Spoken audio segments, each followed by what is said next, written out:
Qual é a doutrina referente a ministrar? Elder Christofferson. Para mim, é simplesmente o discipulado. Estamos seguindo o Salvador. Estamos tentando fazer o que o bom pastor fez e seguir o exemplo que ele deixou. E nossa doutrina é seguir a Cristo e ser seus discípulos de todas as maneiras. Ele deu sua vida e, em certo sentido, queremos dar nossa vida servindo uns aos outros à medida que o seguimos. Para mim, esta é a doutrina. Estamos procurando servir nossos semelhantes. Isso está no livro de Mórmon, em Mosias, capítulo 23, versículo 18. Zelavam por seu povo e edificavam-no com coisas pertinentes à retidão. Agora que estamos nos concentrando mais em ministrar como o Salvador, seria maravilhoso ter isso em mente. Estamos aqui para salvar almas, para levar famílias ao templo, para fazer com que uma família unida, os filhos de Deus, volte para casa. Qual o valor de uma alma? Quando realmente entendemos a expiação, em termos de doutrina, qual o valor de uma alma? O Senhor deixou bem claro que devemos levar almas a Ele, sob condição de arrependimento, e para isso fomos chamados. O que Deus quer é a imortalidade e a vida eterna para seus filhos. A vida eterna com Ele é uma dádiva condicionada à fé, ao arrependimento, ao batismo, ao dom do Espírito Santo e aos convênios semanais, feitos durante o sacramento, bem como aos convênios do templo e às ordenanças de selamento do templo, e depois a fidelidade a esses convênios. Então, tenham em mente esse objetivo ao ensinarem como ministrar. Com que propósito ministramos? Para que a humanidade se reúna a Deus e a Cristo, e cada um à sua família para sempre.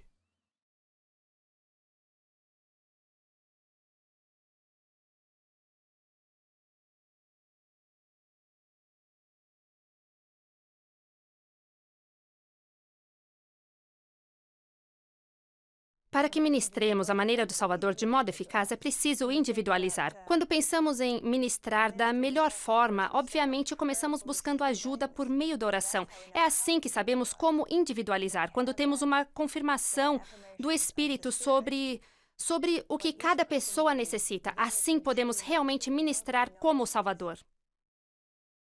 Faça o que for melhor. Temos muitos recursos. Temos as visitas.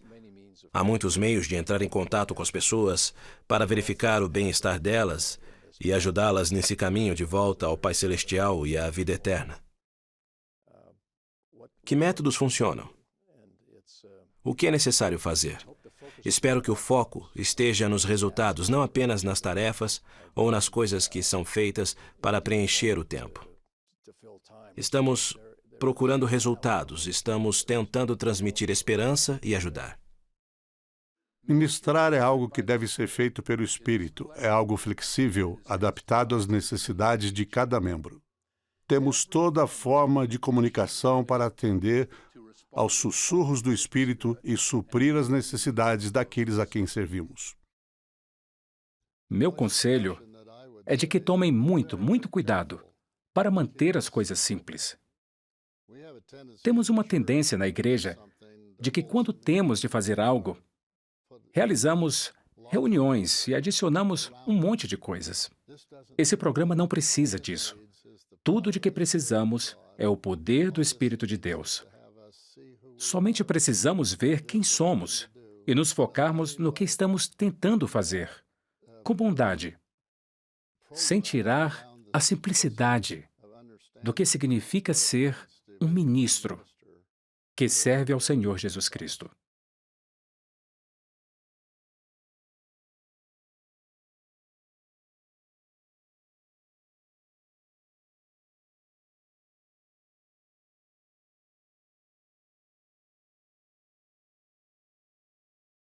As irmãs ministradoras e os irmãos ministradores terão uma entrevista sobre a ministração com os líderes locais pelo menos uma vez a cada trimestre. Essas entrevistas trimestrais estarão concentradas nas pessoas e nas famílias. O propósito da entrevista, como explicou o presidente Russell M. Nelson esta manhã, é conversarem em conselho sobre o bem-estar de determinadas famílias e pessoas. O presidente Nelson já disse algo sobre o que deve ser tratado nessa entrevista. Eu copiei as perguntas que ele disse que normalmente devem ser feitas nessa ocasião. Como essas famílias e cada um individualmente estão material e espiritualmente? Quais os desafios que enfrentam? Como esses desafios estão sendo resolvidos e como podemos ajudar? A vida que levam hoje e seus planos de longo prazo estão conduzindo essas pessoas para mais perto do Senhor? Isso realmente revela a essência sobre o que estamos querendo falar nessa entrevista sobre ministração. Devemos nos concentrar no indivíduo. Será com base no tipo de problema ou progresso, acho que podemos dizer assim, na vida deles e nas dificuldades que enfrentam, que saberemos que recursos usar ou que ajuda devemos dar para que eles sigam em frente. Sem dúvida, exige esforço buscarmos juntos orientação divina a respeito da melhor forma de ministrar como o Salvador. Por mais simples que soem, meus amigos, essas entrevistas são absolutamente cruciais. Sem essas informações, o bispo não terá como saber aquilo que precisa saber referente às condições espirituais e temporais de seu povo. Outro benefício dessas entrevistas é a oportunidade de incentivar os irmãos ministradores e as irmãs ministradoras, de ensiná-los e ajudá-los a ver que eles podem ministrar de modo diferente e de maneira mais eficaz. Essa é uma oportunidade que os líderes têm e que pode beneficiar a todos. A frequência dessas entrevistas vai variar consideravelmente, mas devem ocorrer conforme necessário e de acordo com as circunstâncias. Entrevistar a cada 3 meses é a base, não o teto. Irmãos e irmãs, meu receio é de que, se essas entrevistas não forem feitas frequentemente como planejamos, podemos acabar piorando a situação e que a flexibilidade e o objetivo que visualizamos para a ministração resultem em desatenção em vez de mais atenção. A pergunta, você fez suas visitas, pode acabar sendo substituída por, você fez algum contato? Como? Ah, claro, só uma mensagem de texto já está bom. Essas entrevistas, quando os líderes do Quórum e da Sociedade de Socorro ouvem relatórios e aconselham, talvez se pareçam com o reencontro de alma com os filhos de Mosias, que compartilharam a alegria de ver o que o Senhor havia feito em seu serviço missionário. Tais relatórios periódicos podem ser um importante marco no serviço dos líderes.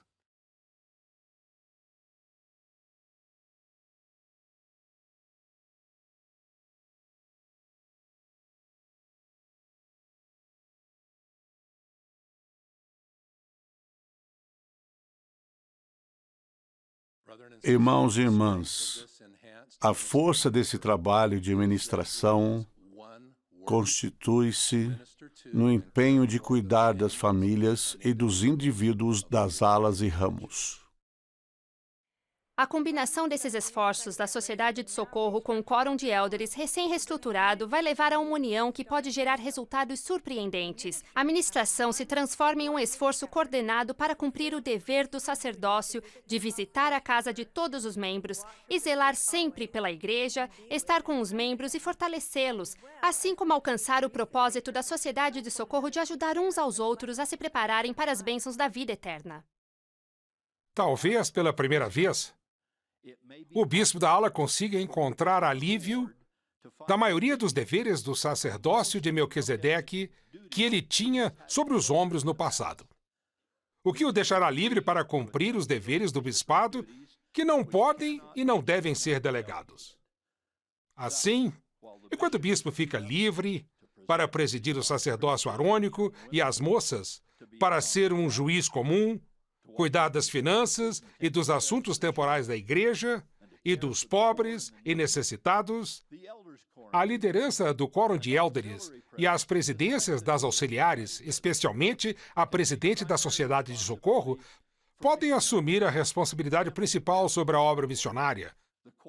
O trabalho de templo e história da família e a qualidade do ensino na ala, cuidando dos membros da igreja e ministrando a eles. O bispo continua sendo o sumo sacerdote e presidente da ala. Mas esse novo formato vai permitir que ele presida o trabalho do sacerdócio de Melquisedeque e da Sociedade de Socorro sem exigir que faça o trabalho dessas organizações. Irmãos e irmãs, temos que ficar unidos. Se estivermos unidos, nada pode nos deter. Se estivermos divididos, Lúcifer pode criar um caos nessa obra. A união dos quórums do sacerdócio une os portadores do sacerdócio. O conselho de ala une os líderes da ala. Assim, esses ajustes vão ajudar o quórum de élderes e a sociedade de socorro a se unirem em seu ministério.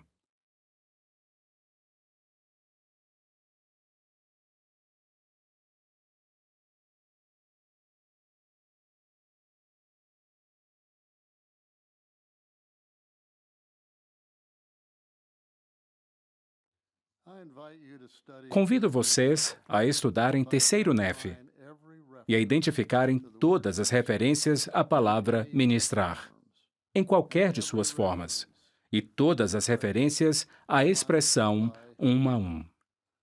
Assim que tiverem cuidadosamente identificado essas palavras e expressões, pensem no que o livro de Mórmon ensina sobre ministrar como Salvador.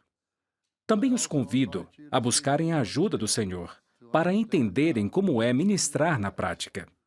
Todos os líderes e membros da igreja precisam tomar cuidado para não ministrar apenas àqueles cujo nome se encontra em uma lista, mas ministrar a todos os filhos do Pai Celestial. Meus irmãos e irmãs, testifico-lhes que esta é a obra do Senhor. Que Ele os abençoe, para que coloquem em prática, destemidamente, o conselho da primeira presidência. Orei e recebi a certeza de que nosso Pai Celestial e seu Filho amado Jesus Cristo querem realizar uma grande mudança, que ela acontecerá no coração dos pastores de Israel e que todos temos a oportunidade de ajudar. Na verdade, nossa ajuda está no cerne do milagre que está para acontecer de ministrar melhor aos membros. Dessa maneira, as irmãs ministradoras e os irmãos ministradores estarão seguindo o ensinamento inspirado do presidente Brigham Young de que a edificação do reino de Deus é feita de pequenos atos. Irmãos e irmãs, que nos lembremos dessas palavras cruciais ditas pelo presidente Russell M. Nelson em seus comentários finais desta manhã. Eu testifico, disse ele, que esses ajustes foram inspirados pelo Senhor. Oro para que cada um de nós tenha um testemunho disso. Eu tenho esse testemunho. Essa conferência geral marcou o início de uma nova era de ministério. O Senhor fez ajustes importantes no modo como cuidamos uns dos outros. Irmãs e irmãos, idosos ou jovens, servirão um ao outro de uma maneira nova e mais sagrada. Nossa mensagem ao mundo é simples e sincera. Convidamos todos os filhos de Deus, em ambos os lados do véu, a se achegarem a seu Salvador, a receberem as bênçãos do templo sagrado, a desfrutarem de alegria duradoura e a se qualificarem para a vida eterna.